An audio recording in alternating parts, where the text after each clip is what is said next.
జగమంత కుటుంబం నాది, ఏకాకి జీవితం నాది.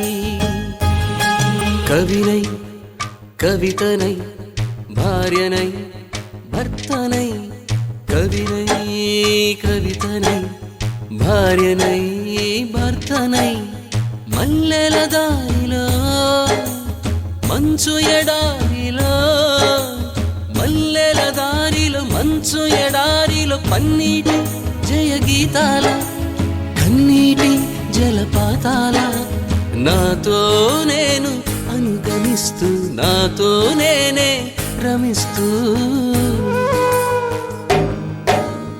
ఒంటరినై అనవరతం కంటున్నాను నిరంతరం, కలల్ని కథల్ని మాటల్ని పాటల్ని రంగుల్ని రంగవల్లుల్ని కావ్య కన్యల్ని ఆడపిల్లల్ని.